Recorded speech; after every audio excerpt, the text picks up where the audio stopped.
Going on YouTube. So, right. So, the session yesterday. How, from everyone, how do you think it went progression-wise? I don't know. Anyone can go first. I think it was good. I think it kind of put, like, especially from my point of view, it helped us kind of get a bit more of an idea of where we're going with it, kind of practice it a bit more. Yeah. So I kind of now in my head know what I'm doing.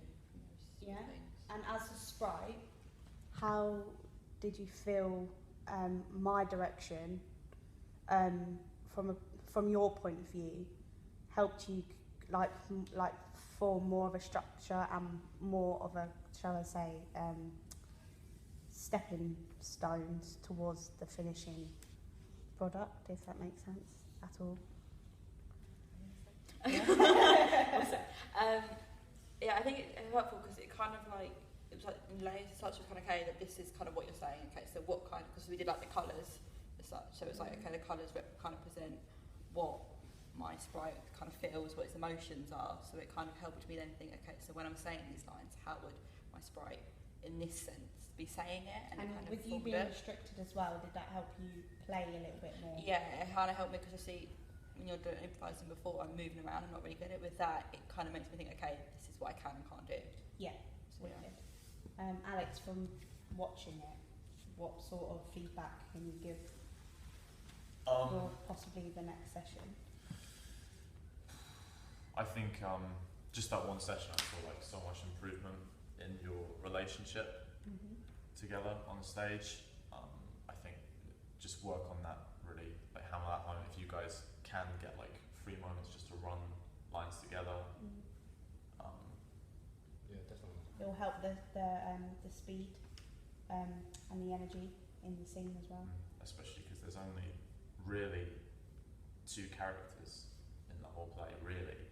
Like the whole thing sort of hinges on your relationship and how you change, and like those tiny little moments where like you might trust each other for a second, or those moments where you really like loathe each other, you want to rip each other apart.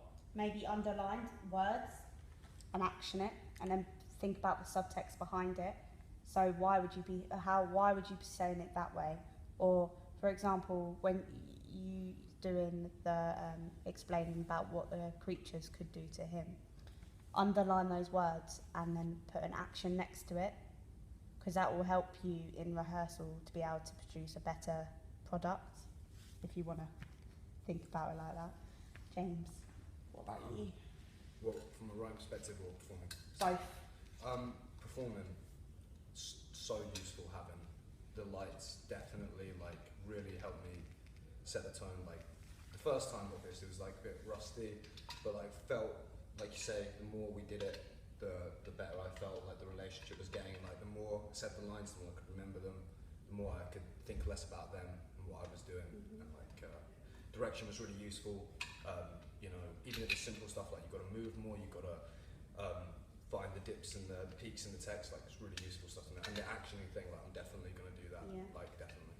Cool. And with maybe when we run the scene again, I'll get you on your own just to do an anger run, because I think that's quite vital for the old man. Okay. Whereas you could be a little bit more content and carry on with what you're doing.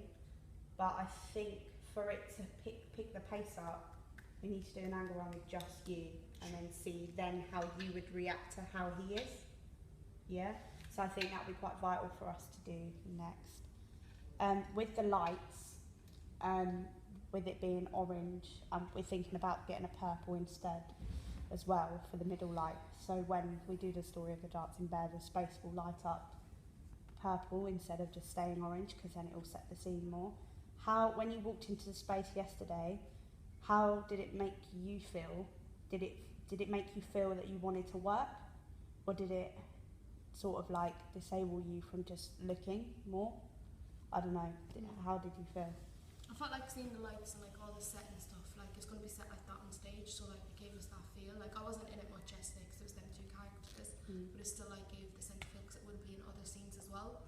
So like walking in, it was like kind of professional, like it wasn't just a normal clear space, like everything was there, so it helped. Yeah, and also thinking to the first lighting section, thinking about what you need to work around. because that is always going to be there. Because whereas when we did it on Monday, it was beautiful, but now we've got to structure it so you know exactly where everything is, so we're not tripping over things and not bumping into each other.